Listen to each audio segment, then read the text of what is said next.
혹시 여러분 삶을 이렇게 되돌아보면은 오래 기다리던 꿈이 이루어져서 너무너무 가슴 벅차하던 그런 순간들이 떠올려지십니까? 그 감격이 너무 커서 이제 내가 기도 응답 받았다, 이제 내 꿈이 이루어졌다, 이제 난 이제 죽어도 여한이 없다, 막 그렇게 가슴이 벅찬 그런 순간들이 살아가다가 보면 있는데요, 이제 오늘 본문에 나오는 아브라함과 이삭 부부가 바로 그런 날입니다.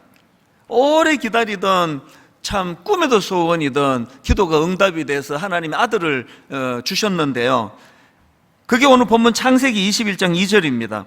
사라가 임신하고 하나님이 말씀하신 시기가 되어 노년의 아브라함에게 아들을 낳았으니, 이게 무려 25년의 세월을 기다리던 그 응답이 이루어졌으니까요. 그리고 인간적인 차원으로는 절대 이게 이루어질 수 없는 그런 일이 일어났으니까 막 얼마나 기뻤겠습니까? 그래서 그 아들 이름 짓는 것부터 기쁨이 드러납니다. 3절에 보니까 아브라함이 그에게 태어난 아들 곧 사라가 자기에게 낳은 아들을 이름하여 이삭이라 하였고, 이삭은 웃음이라는 뜻입니다. 막 이름도 막 주체할 수 없는 기쁨이 막 그대로 지금 담겨져 있는 거거든요. 그리고 6절에도 보면은 사라가 이르되 하나님이 나를 웃게 하시니 듣는 자가 다 나와 함께 웃으리로다. 자기뿐 아니라 모든 세상 사람들이 다 이걸 기뻐할 것이다. 우리도 이제 그런 너무 막 어떤 소원이 이루어질 때 막 온 세상이 다 웃는 것 같고, 지금 이 사라가 지금 그런 상황입니다. 그래서 저는 이 말씀을 제가 묵상하고 준비하면서 담임 목사니까요, 또 설교자니까 마음에 막 소원이 일어나는 겁니다. 오늘 예배드리는 우리 모든 성도님들의 삶 가운데에서도 지금 아브라함이 누리고 있고 사라가 누리고 있는 막 주체할 수 없는 기쁨이 좀 삶 가운데 자주자주 일어나기를 원합니다.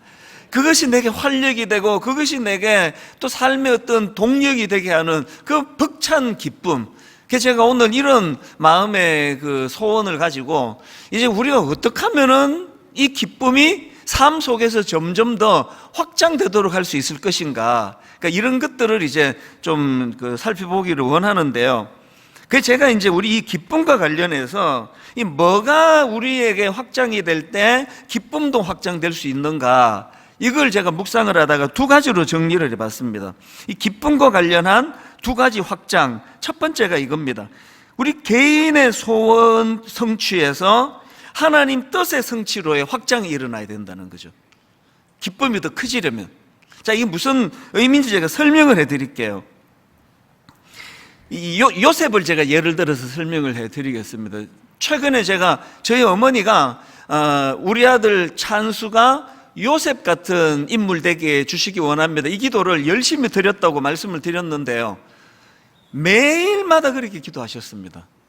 그래서 이제 무슨 편지를 써주시고 할 때도 너는 요셉과 같은 인물이 될 것이야, 그러면서 저에게 늘 이걸 표현해 주셨는데요, 아마 저희 어머니뿐만 아니고 여기 꽤 많은 그 부모님들이 자기 자녀를 위해서 이렇게 기도하실 거예요. 요셉 같은 인물이 되게 해달라. 이렇게 기도한다면 여기에는 두 가지 의미가 담겨 있다고 생각합니다. 첫 번째는 그 어머니가 그렇게 기도할 때는 이제 그 요셉이 갖고 있는 어떤 개인적인 차원에서의 형통이요, 하나님 저 요셉이 막 감옥도 가고 막 인신매매도 당하고 여러 역경이 있었지만 그 요셉이 그것들을 다 이겨내고 결국은 그 총리 대신이라는 입지전적인 인물로 그렇게 성장하고 성공했던 것처럼 우리 아들도 이런 시련을 잘 이겨내고 그런 인물이 되기를 원합니다. 그런 뜻으로 이제 그렇게 기도할 수가 있을 거고요. 그런가 하면 또 어떤 분은 우리 아들이 요셉 같은 인물 되기 원합니다 할 때는 좀 더 큰 그림으로 기도하는 분이 있으실 겁니다.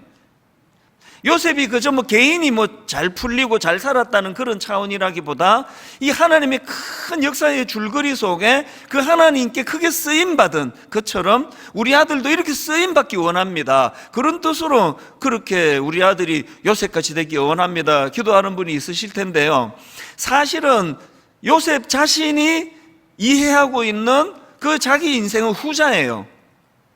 나중에 이제 그가 입지전적인 인물이 되고 난 다음에 하는 말 한번 들어보십시오. 창세기 45장 7절입니다.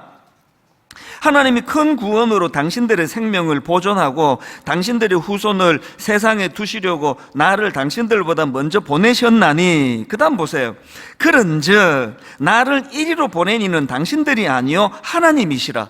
하나님이 나를 바로에게 아버지로 삼으시고 그 온 집의 주로 삼으시며 애굽 온 땅의 통치자로 삼으셨나이다. 요셉은 지금 자기 인생 어떻게 이해하는가 하니까 뭐 운 좋게 한번 성공하고 돈 벌고 높은 자리에 올라가고 그런 걸로 이해하지 않고 하나님의 큰 역사의 줄거리에 그가 하나님에게 발탁이 되어 그렇게 쓰임받은 은혜를 누렸던 사람이라고 그렇게 자기를 인식하거든요. 이제 우리 어머니를 생각해 봤습니다. 우리 어머니는 둘 중에 어떤 마음으로 요셉 되게 했을까 생각해 보니까 모르겠는데 첫째인 것 같아요. 저를 너무 사랑하니까 뭐 역사 뭐 이런 거 잘 모르겠고 우리 아들 그냥 고생 안 하고 잘 살게 해주시기 원합니다.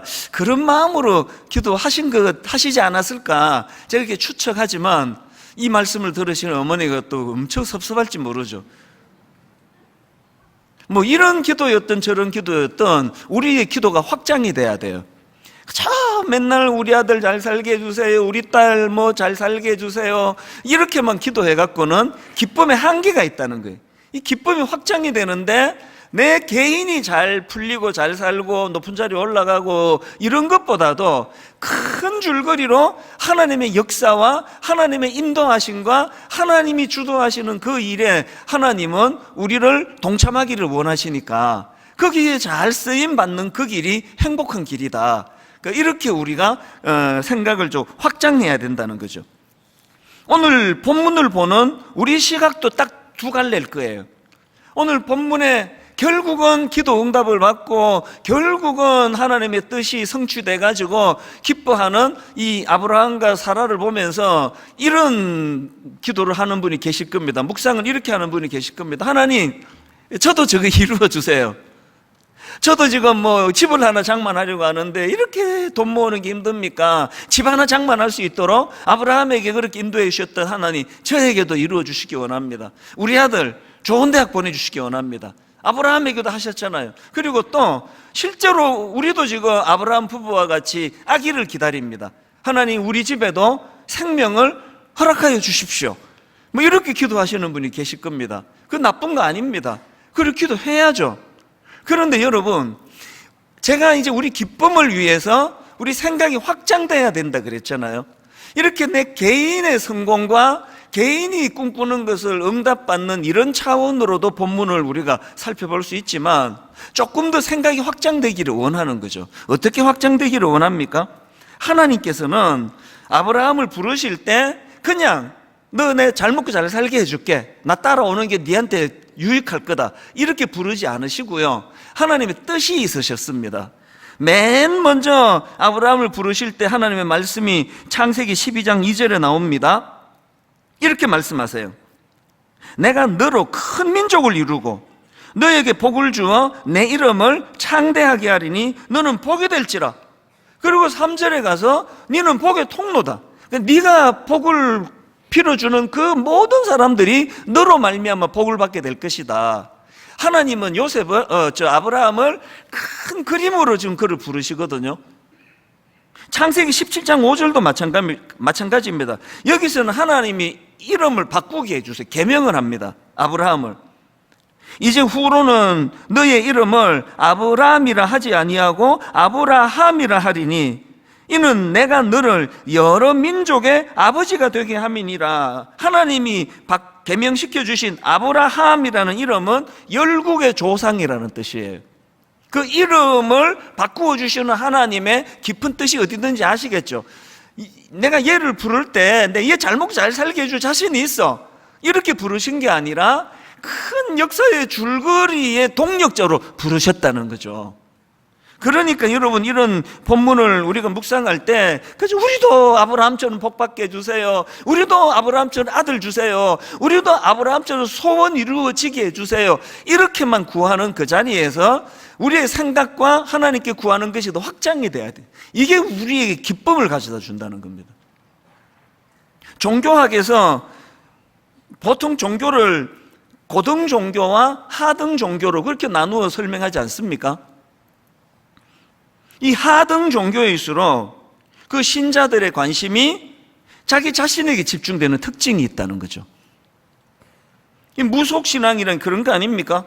무속신앙이 갖고 있는 강력한 특징은 신이 누군지 별로 관심 없습니다. 자기가 믿는 신을 설득해가지고 그 신으로부터 뭐 얻어내는 게 이게 무속신앙 아닙니까? 그래서 TV에 가끔씩 나와서 제가 유심히 보는데요. 깜짝 놀랍니다. 이 굿 값이 천차만별이더라고요. 최근에 제가 무슨 프로를 보니까 굿 하는데 2천만 원을 줬다는 그런 얘기도 제가 들었습니다.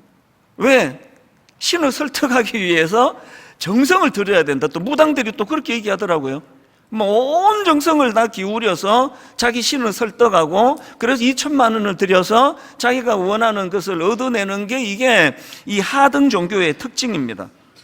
여기에 무슨 역사가 들어가고 여기에 무슨 신의 어떤 섭리와 뜻이 들어가고 하나도 필요 없어요. 이 박영선 목사님이 이 실존적 신앙 그리고 또 역사적 신앙 이런 걸 대조하시면서 이제 이런 부분을 많이 강조하시는 분인데요. 강의를 통해서나 또 설교를 통해서나 또 책을 통해서나 이런 것들을 이제 자주 반복해서 강조하시는 분이세요. 저는 이 목사님의 책을 좋아하는데요. 읽으면 굉장히 동의가 돼요. 우리가 갖고 있는 지금 그 기독교가 갖고 있는 변질되기 쉬운 요소가 뭐냐면은 우리가 자꾸 이 하등 종교처럼 가고 있는 거거든요. 무조건 그냥 막 하나님을 설득해가지고 뭘 얻어내는 이거, 막 철학기도 막 이런 거 막 금식기도 이 전부가 다 이제 하나님을 설득하는 그런 도구로 오해하는 분들이 많으시다는 거죠. 알라딘의 마술 램프 아시잖아요. 그냥 쓱쓱쓱 문지르면 펑 하고 그 진이라는 그 거인이 나와가지고 이제 그 소원을 들어준 이런 패턴인데, 그래서 이제 이 하등 종교에서 말하는 신, 그들이 믿는 신의 강력한 특징이 뭐냐니까요. 그 하등 종교에서의 신은 자기 계획이 없다는 특징이 있다는 겁니다. 계획이 있으면 안 되죠. 2천만 원이나 주고 구슬했는데 나중에 그 신이 응답 안 하는 게 내 뜻이다. 그거 어떻게 되겠냐고요. 그러니까 알라딘의 그 램프의 지니는 자기 뜻이 없어요. 그럼 문지르면 나와야 되고요. 소원을 말하면 들어줘야 돼요. 그래서 하등 종교일수록 자기가 믿는 신이 뜻과 계획이 있는 게 아니라 그것을 믿는 신도들이 뜻과 계획이 있다는 거 아닙니까? 2천만 원을 들여가지고 더 정성을 들이고 막 엄청난 대가를 거기다 치렀기 때문에, 그래서 이제 응답이 없으면 그 무당을 막 이제 막 고소하고 그렇게 하는 게 뭡니까? 무조건 들어줘야 되는 건데, 오늘 우리 기독교가 좀 너무 지금 우리의 생각의 폭이 좁아지다 보니까 점점 이 무속신앙처럼 하등 종교처럼 그렇게 가는 건 아닌가. 여러분, 오늘 이 아브라함을 통해서 마음 깊이 각인시켜야 될 게 있는데요. 우리 하나님은 그런 하등 종교의 그런 그 저질스러운 잡신이 아니에요. 우리 하나님은 뜻이 있으세요. 이게 결정적인 차이입니다. 막 2천만 원 내고 막 굿만 하면은 막 이게 뭐 좋은 거든 나쁜 거든 막 심지어는 뭐 누구 좀 죽여주세요. 누구 병들게 해주세요. 그래도 막 한 2천만 원, 3천만 원 내고 하면은 그 신이 설득될 수밖에 없는 게 하등 종교의 구조라면, 우리 하나님은 뜻이 있는 분이에요. 그래서 기도를 자꾸 하나님 설득하는 것으로 자꾸 생각하시면은 그게 좀 곤란합니다.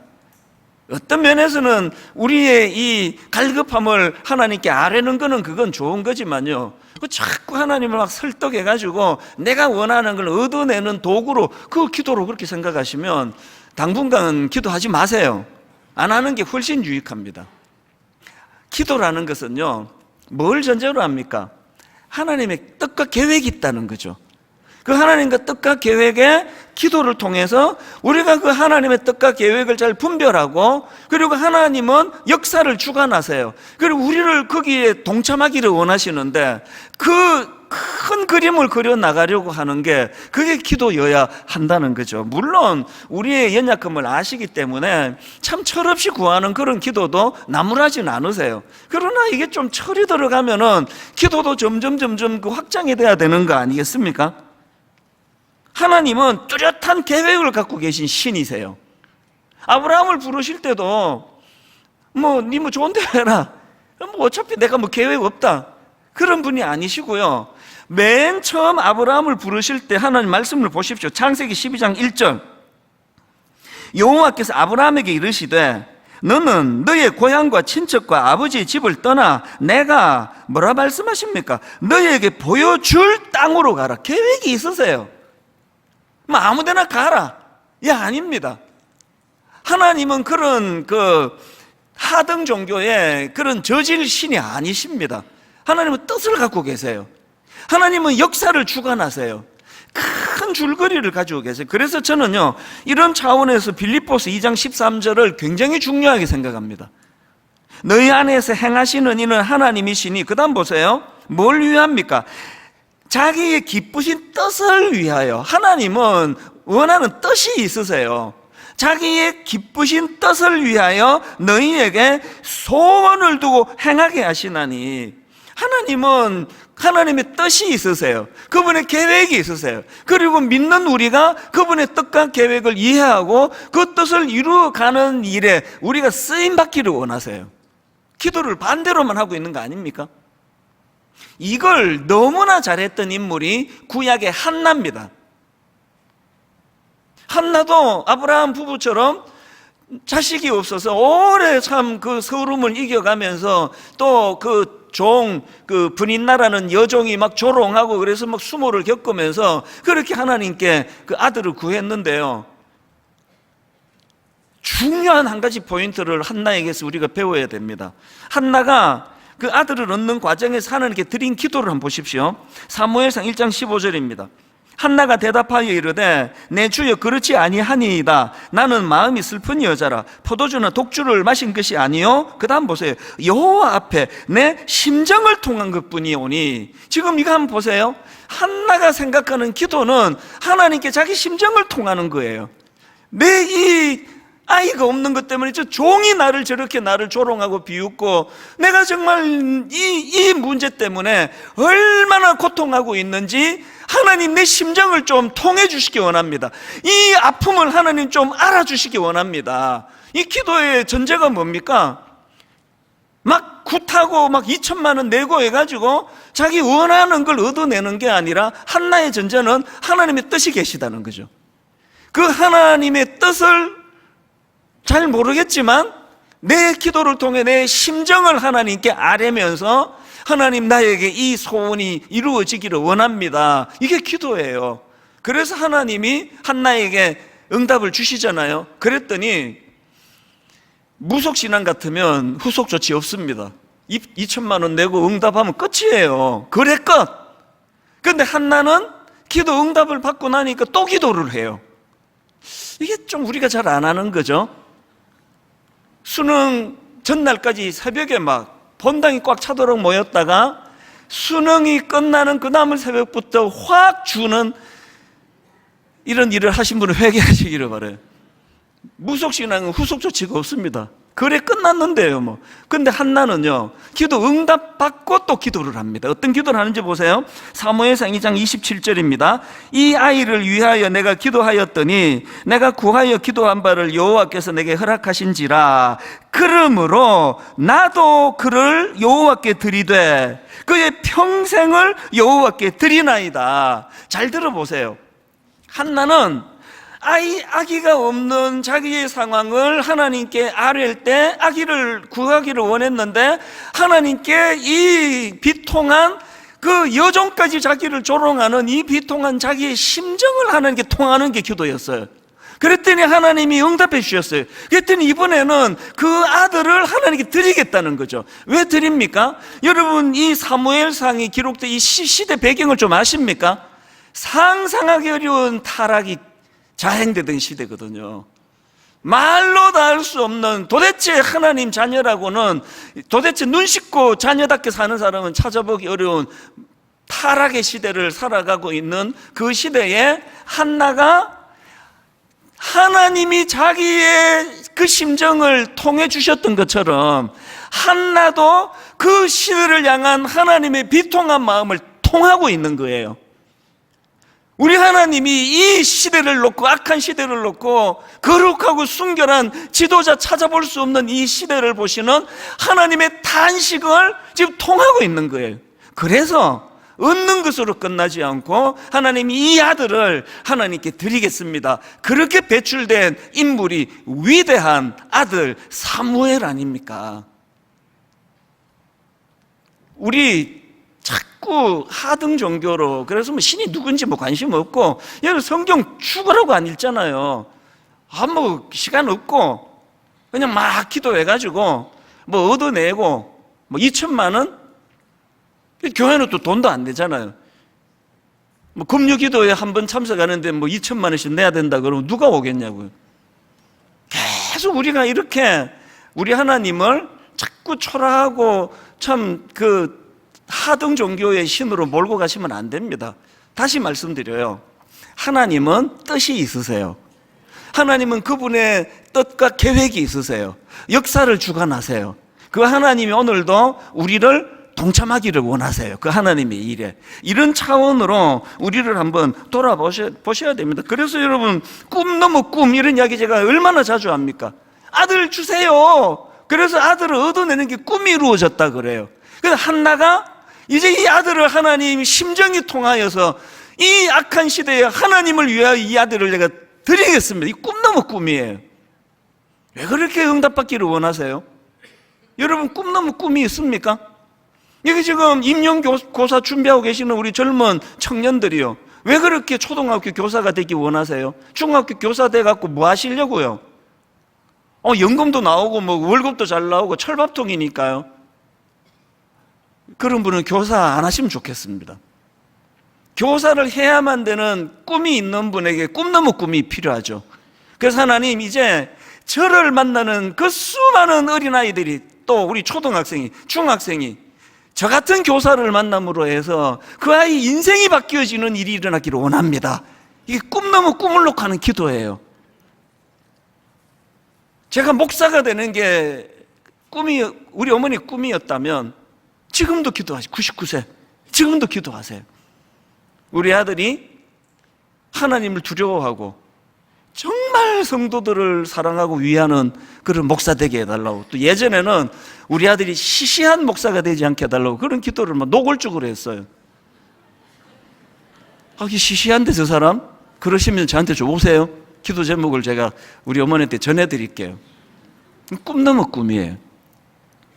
최근에요, 일만소도 파송 운동으로 가신 연세가 좀 있으신 권사님 두 분이 저를 찾아오셨습니다. 앉으면서 울음을 막 참으시는데요, 뭐가 있는 것 같아요. 이제 순종해가지고 29교회로 가셨는데, 대부분의 이제 29교회로 가신 분들이 지금 너무너무 행복한데요, 이제 가끔 이제 이 두 분처럼 적응이 안 되는 분이 계세요. 그래서 저를 찾아오신 거예요. 망설이다가 찾아왔다고. 그러면서 여러 말씀 중에 솔직히 우리 이찬수 목사님 원망 많이 했습니다. 아픔을 이렇게 이야기를 하세요. 그런데요, 대화 다 끝나는 무렵에 지금도 그 생각하면 저는 울컥울컥해요. 이렇게 말씀하시더라고요. 목사님, 오해는 하지 말아주세요. 우리가 여기 되돌아오려고 목사님 찾아온 것도 아니고요, 목사님 원망하려고 온 것도 아니고요, 우리 확인하고 싶었습니다. 지금 많이 힘든데요, 적응하는데 이걸 견뎌내야 되는 이유가 있다고 한마디만 말씀해 주세요. 이게 하나님이 기뻐하시는 거라고 목사님 말씀해 주시면 내가 힘을 내서 다시 내가 그 교회 잘 섬기려고 그렇게 찾아왔습니다. 그렇게 하고 울면서 가셨어요. 이 마음이 어땠겠냐고요.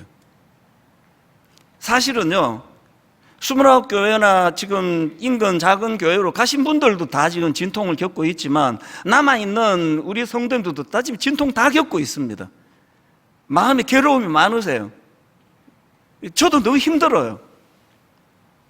일반소도 파송 운동하기 이전에 그 풍성한 그 봉사자들과 그 순장님들과 교회를 이끌어 가시던 한 7, 80%가 가시고 나니까 남아있는 순장님들이 이제 짐이 너무 무거우세요. 괴로우세요. 우리 여전사님들은요, 그저께도 그랬고 어제도 그랬고 좀 만나면 울어요. 너무 힘든 거예요. 정비가 잘 안 되는 겁니다. 뭘 좀 도와달라 그러는데 나설 수 있는 사람이 이제는 뭐 거의 다 찬 것 같아요. 그 교역자들도 괴로워요. 그런데 여러분, 괴롭긴 한데요, 저와 우리 교역자들이 또 우리 대부분의 순장님들이 1만 성도 파송 운동한 거 단 한 번도 후회해 본 적이 없습니다. 왜 후회하지 않을까요? 고급 인력들이 내 교회에 차고 넘쳐가지고 하나도 부족한 게 없이 잘 가는 그 일보다 우리는 29교회로 분산하고 동네 작은 교회로 분산하고 하는 이 일이 하나님의 큰 역사의 흐름 속에 이 일이 하나님이 기뻐하시는 일이라고 믿기 때문이에요. 생각을 확장해야 되는 거죠. 내가 잘 사는 거, 내가 편하게 지내는 거, 내 목회가 잘 되는 거, 이것도 당연히 본능이 있기 때문에 뭐 이걸 피할 수는 없지만 우리의 생각이 점점 그 하나님을 아무 생각도 없는 저질 신으로 전락시켜 놓고 맨날 내 어떤 유익을 위하여 주시옵소서 주시옵소서, 이게 아니라 우리 생각이 확장되어야 된다는 거죠. 이게 첫 번째 대안입니다. 두 번째로요, 기쁨과 관련해서 한 가지 더 확장을 해야 되는데요, 그게 뭐냐 하니까 응답 이전까지의 기쁨, 다시요, 응답받기 이전까지도 우리 기쁨의 재료가 돼야 된다는 거죠. 제가 왜 이런 생각을 했냐니까 이런 상상을 해봤습니다. 아브라함과 사라가 지금 25년 만에 기도 응답이 됐잖아요. 이날 막 좋아 죽어요. 근데 여러분, 우리 신앙생활이라는 게요, 25년 응답되기 전까지 25년 괴롭고 오늘 하루 딱 좋은 거라면 저는 신앙생활 안 할래요. 이러고 어떻게 예수 믿습니까? 25년 내내 고통스럽고 결핍 때문에 응답받아 오늘 하루 딱 좋은 게 신앙이 아니고요. 여러분, 예수 믿는 사람들의 진짜 묘미가 뭔지 아십니까? 응답받지 못한 25년까지도 기쁨의 재료가 될 수 있다는 거죠. 철학기도 오셔가지고 응답이 늦어져가지고 맨날 울다가 와서 울다가 가세요. 왜 오셨냐고 그러면 집에서 우시지. 철학기도는요, 응답을 오늘 그 자리에서 즉석으로 받아가지고 무슨 복권 번호 받아가는 게 아니고요, 약해서 응답받기 전에가 기쁨이 되기 어려워서 하나님께와 힘을 얻고 응답받기 전도 기쁨이 될 수 있다는 사실을 깨달아가는 게 그게 철학기도예요. 무슨 말씀인지 제가 설명을 좀 드릴게요. 지난주 다락방 교재에 이제 이걸 다루었는데요, 이걸 여기 같이 나눠야 되겠습니다. 여러분, 그 예레미야 29장 10절에 보면은 이 포로로 끌려간 이스라엘 백성들에게 절망적인 선언이 일어납니다. 자, 예레미야 29장 10절입니다. 여호와께서 이와 같이 말씀하시니라, 바벨론에서 70년이 차면 내가 너희를 돌보고 나의 선한 말을 너희에게 성취하여 너희를 이곳으로 돌아오게 하리라. 이게 무슨 뜻입니까? 지금 막 이 사람들이 꿈에도 소원은 이제 포로 생활 끝내고 자기 집으로 돌아가는 건데, 그래서 막 거짓 선지자들의 만에 현혹이 돼가지고 이제 곧 간다, 거기에 이제 혹해 있는데 하나님께서 거기에 쐐기를 박으세요. 70년간의 포로 생활을 너희들이 치러야 된다는 겁니다. 이게 철학 용어로 전에 한계 상황이라고 말씀드렸잖아요. 한계 상황, 인간의 힘으로 아무리 노력해도 절대로 넘을 수 없는 벽이 있다는 거, 이 한계 상황, 죽음, 암 같은 이런 질병, 한계 상황이에요. 이스라엘 백성들에게 이 70년간 너희들 못 간다, 하나님은 그렇게 결정하셨습니다. 이 한계 상황이에요. 이 얼마나 절망이냐고요. 그런데 여러분, 이런 상황에서 하나님은 난 니들이 미래를 꿈꾸고 희망을 꿈꾸는 인생이 되기를 원한다고 그 말씀을 주시는데요, 어떤 식으로 풀어가는지 한번 보십시오. 하나님이 이 고통스러운 상황에서 어떤 말씀을 주시는가 하니까 예레미야 29장 4절입니다. 보십시오. 만군의 여호와 이스라엘의 하나님께서 예루살렘에서 바벨론으로 사로잡혀 가게 한 모든 포로에게 이와 같이 말씀하시니라. 5절, 너희는 집을 짓고 거기에 살며 텃밭을 만들고 그 열매를 먹어라. 아내를 맞이하여 자녀를 낳으며 너희 아들이 아내를 맞이하며 너희 딸이 남편을 맞아 그들로 자녀를 낳게 하여 너희가 거기에서 번성하고 줄어들지 아니하게 하라. 무슨 뜻인지 알겠죠? 자꾸 고향 생각 좀 그만하고 자꾸 그 집에 가겠다 이 소리 이제 그만하고 여기서 너희들이 둥지를 터라. 여기서 너희들이 터전을 마련해라. 그런 말씀을 주시는데요, 바로 그 다음 7절이 그 일들에 대한 의미 부여입니다. 7절을 보십시오. 세 번요. 또 너희는 내가 사로잡혀가게 한 그 성읍이 평안을 누리도록 노력하고 그 성읍이 번영하도록 나 주에게 기도하여라. 그 성읍이 평안해야 너희도 평안할 것이기 때문이다. 하나님은 지금요, 그들이 70년간 포로 생활하는 것에 의미를 부여하는 거예요. 니들이 거기 있음으로 말미암아 그들이 변화가 일어나고 니들이 그곳에서 선한 영향력을 행사할 때에 거기에 가치가 있다고 말씀하시는 거거든요. 의미 부여. 이 의미 부여가 중요한 게, 저는 이민생활 7년 동안에 초기 한 1, 2년은 거의 죽음 직전이었습니다. 용기가 있었으면 뭐 죽었을지도 몰라요. 내 이민생활 초기는 절망 그 자체예요. 눈 씻고 봐도 희망이라고는 단 1%도 없었습니다. 그랬는데요, 하나님께서 저에게 찾아오시고 은혜를 받고 내 인생이 변했습니다. 그 끔찍하고 지루한 이민생활에 의미 부여를 주셨어요. 아메리칸 드림이라 그러는데, 이거 돈 버는다. 나 돈 벌기로 해. 돈을 엄청 벌어가지고 40살이 되면은 한국에 가서 과원 하나 차리고 양로원 하나 차리고, 그 20대 초중반에 참 철없는 나이에 하나님 이 마음을 주셨어요. 그냥 돈을 벌 거라고. 막 영어도 안 되고 막 학비대 줄 사람도 없고 그런데 왜 막 미친 듯이 내가 대학을 졸업해야 되느냐 하니까, 이 꿈을 이루는 과정에서 이게 첫 번째 관문이라고 의미를 부여하니까 그 필요도 없는데 대학 졸업장이 막 이를 악물고 졸업해요. 그러니까 여러분, 저는 대학 졸업이라는 거, 이건 실력으로 하는 게 아니라 이거 의지로 하는 거더라고요. 해야 되니까. 그 다음 관문으로 넘어가니까 그렇게 억지로 그 졸업장 떠놓고요, 그 다음에 대학 졸업장과 전혀 상관없는 일을 했습니다. 흑인 동네로 갔어요.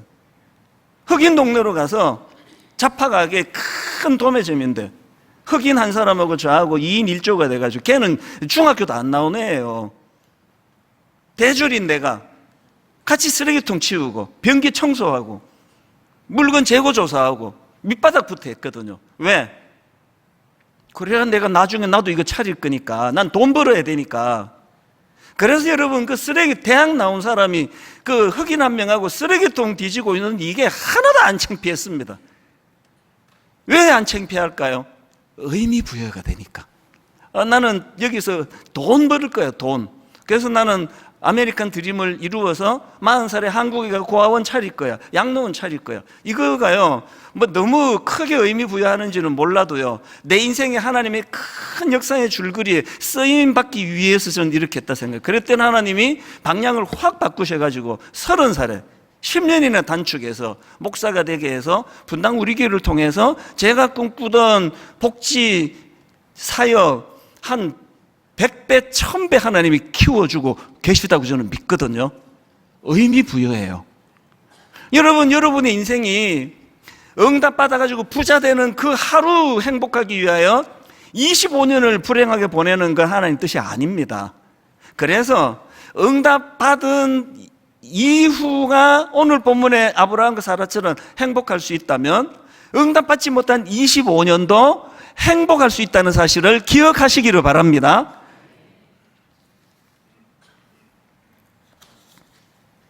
여기서 중요한 게 하나 있는데요, 이렇게 하나님께서는 놀라운 삶의 의미를 부여해 주시는데 그 도구가 하나 있습니다. 하나님 쓰시는 도구, 그게 말씀입니다. 예레미야 29장 4절, 만군의 여호와 이스라엘의 하나님께서 예루살렘에서 바벨론으로 사로잡혀 가게 한 모든 포로에게 이와 같이 뭐 하셨습니까? 말씀하시니라. 예레미야 29장 11절, 여호와의 말씀이니라. 그 다음 보세요. 너희를 향한 나의 생각을 내가 아나니 평안이요 재앙이 아니니라. 너희에게 미래와 희망을 주는 것이니라. 응답 못 받아가지고 지금 막 계속 우울하고 막 그냥 기운도 하나도 없고 보니까 뭐 아멘할 힘도 없는 분이 많아요.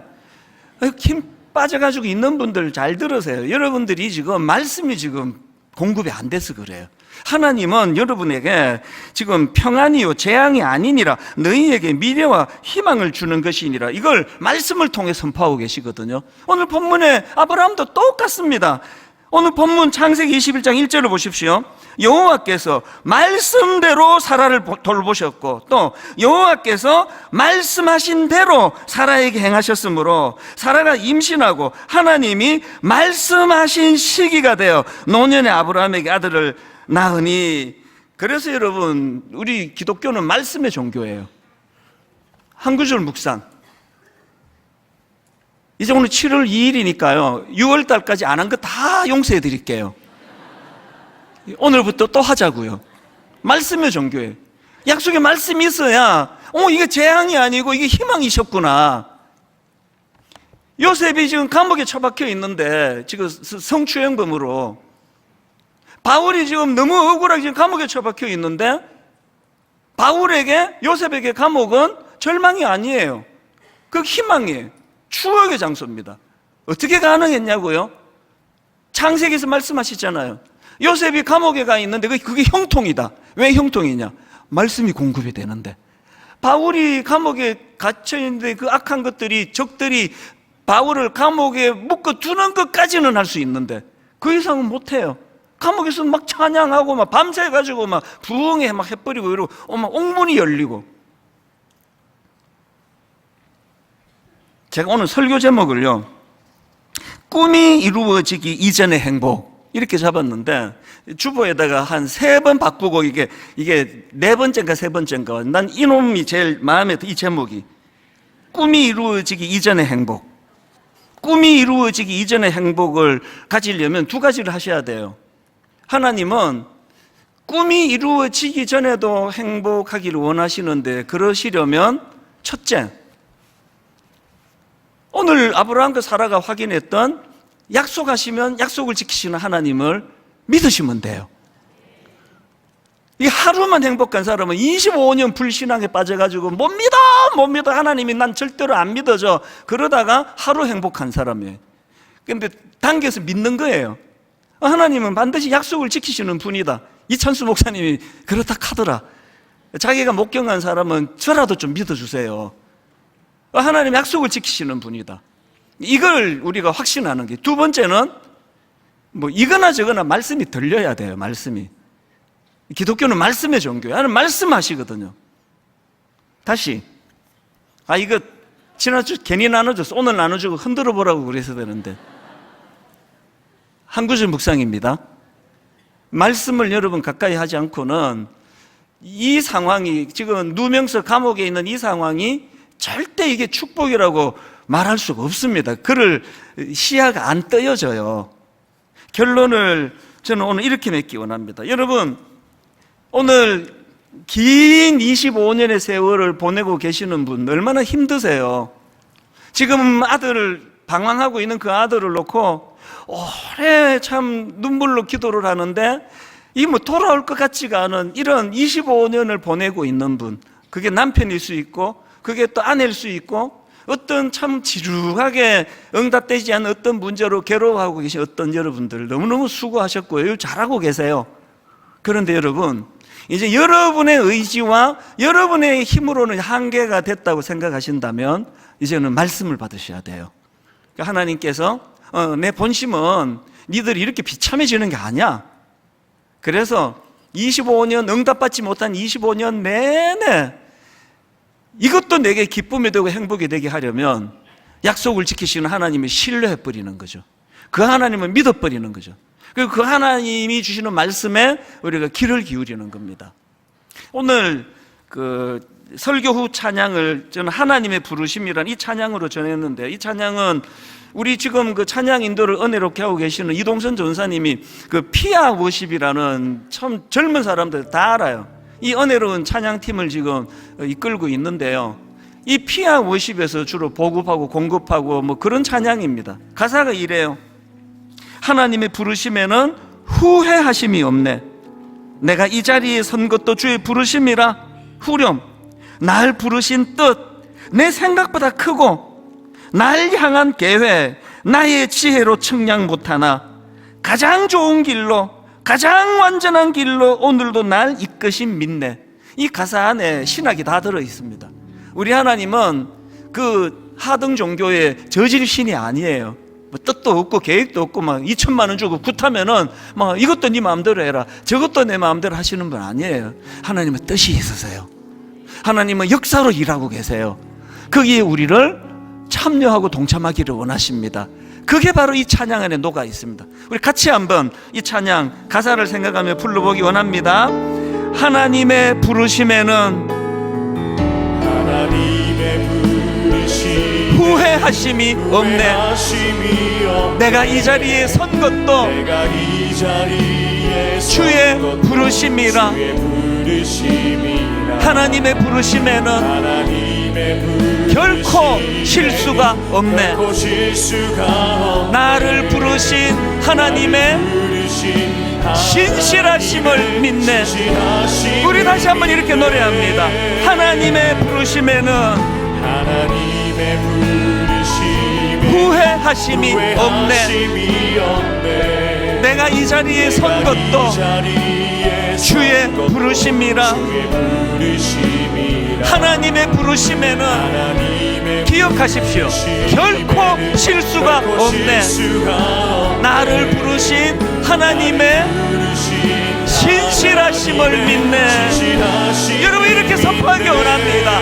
날 부르신 뜻 내 생각보다 크고 날 향한 계획 나의 지혜로 청량 못하나 가장 좋은 길로 가장 완전한 길로 오늘도 날 이끄심 믿네.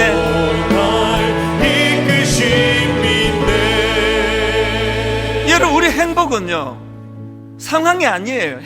행복은 상황이 아니에요. 우리 교회가 막 몇만 명 모이게 됐네. 행복해가 아니에요. 10명이 모여도 행복할 수 있고 10,000명이 모여도 행복을 못 느낄 수 있습니다. 왜냐? 이 사역은요 하나님의 이끄심으로 가는 거예요. 그래서 내가 하고 있는 이 사역 속에 하나님이 개입하시고 그리고 또 의미 부여. 이민생활 여러분 이거 흘려 듣지 마십시오. 죽고 싶었거든요. 이민 가서 적응이 안 돼서. 그랬던 제가 이제 이렇게 분당 우리 담임 목사가 되는 과정에서 이걸 하나님이 통로로 쓰셨구나 이거를 알게 되니 그 죽고 싶었던 모든 과정이 저에게 변장하고 찾아온 하나님의 축복이 되더라고요. 의미 부여해요. 여러분 다시 말씀드립니다.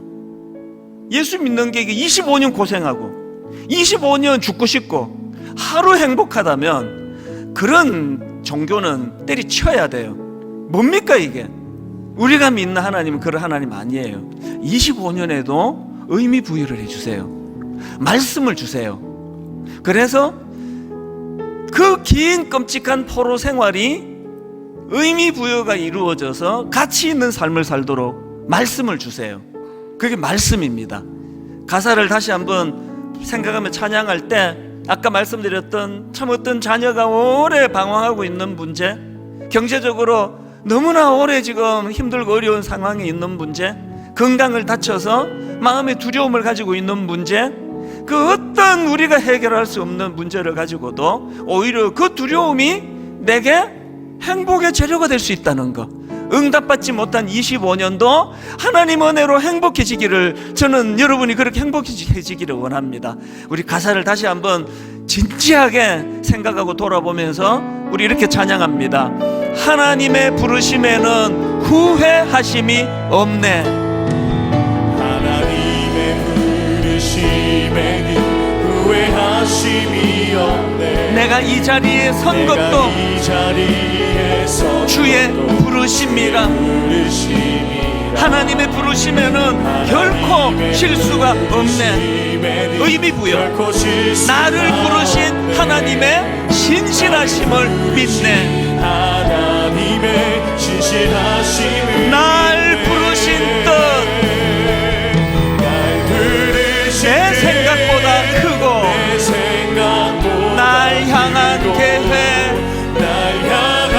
나의 지혜로 측량 못하나 가장 좋은 길로 가장 완전한 길로 오늘도 날 이끄심 믿네. 작은 나를 부르신 뜻을 나는 알 수 없지만 오직 감사와 순종으로 주의 길을 가리라. 때론 내가 연약해져도 여러분 걱정하지 마세요. 주님 날 도우시니 주의 놀라운 그 계획은 믿음으로 선포합니다. 나는 믿으며 살리. 날 부르신 내 생각보다 크고 날 향한 계획 나의 지혜로 측량 못하나 가장 좋은 길로 가장 완전한 길로 오늘도 날 이끄신 믿네. 더 힘있게 한번 이렇게 선포하기 원합니다. 날 부르신 내 생각보다 크고 날 향한 계획 나의 지혜로 측량 못하나 가장 좋은 길로 가장 완전한 길로 오늘도 날 이끄신 믿네. 나의 길 오직 그가 아시나니 오직 그가 나를 단련하신 후에 믿음으로 선포합니다. 내가 정금같이 나오리라. 우리 다 자리에서 일어나셔서 마지막으로 한번 이렇게 선포합니다. 나의 길 오직 그가 아시나니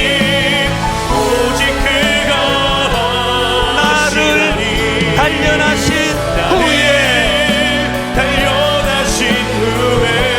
내가 정금같이 나오리라.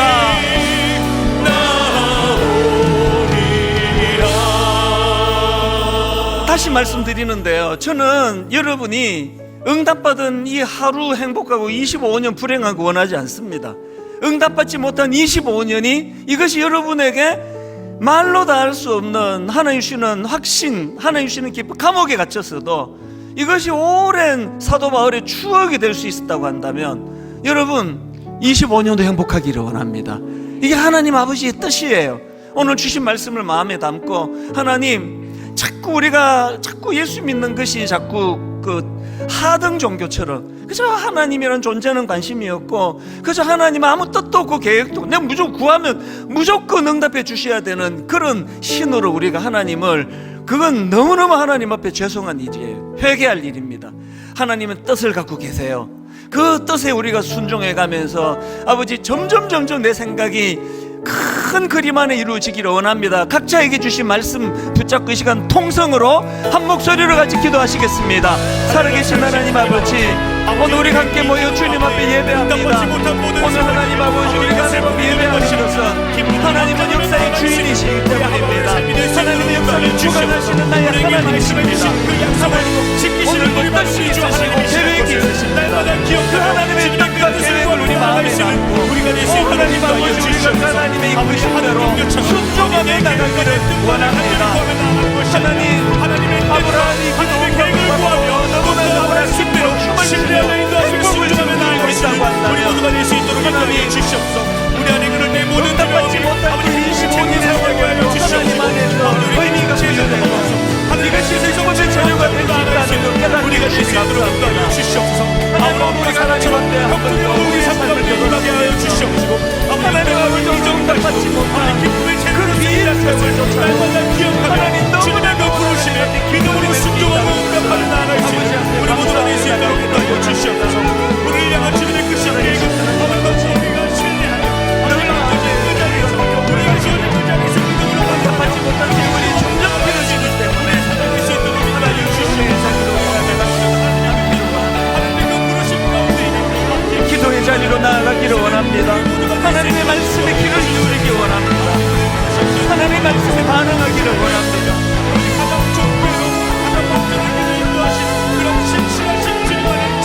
하나님 아버지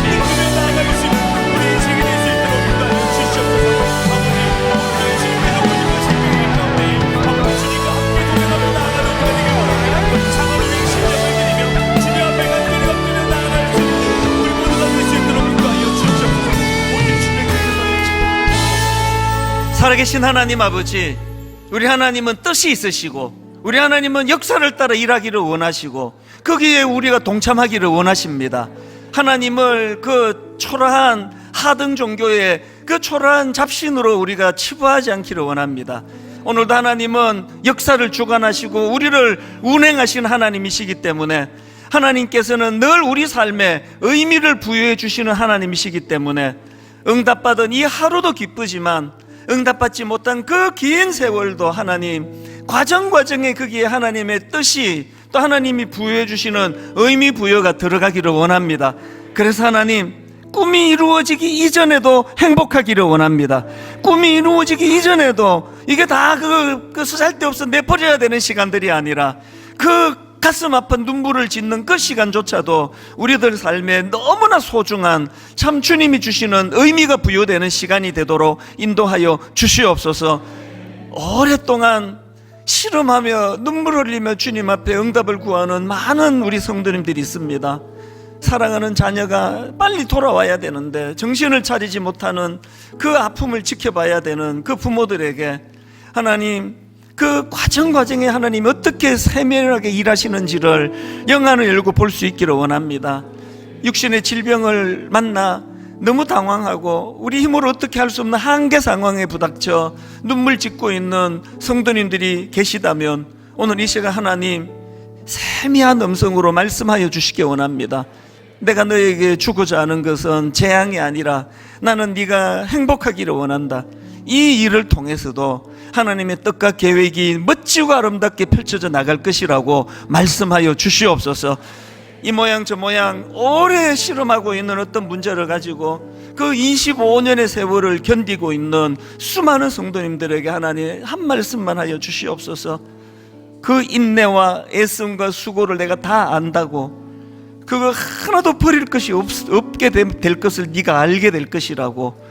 그래서 오늘 하나님 힘 주시면 또 하나님 뜻을 분별하며 잘 참아 견뎌 나갈 수 있도록 하나님 인도하여 주시옵소서.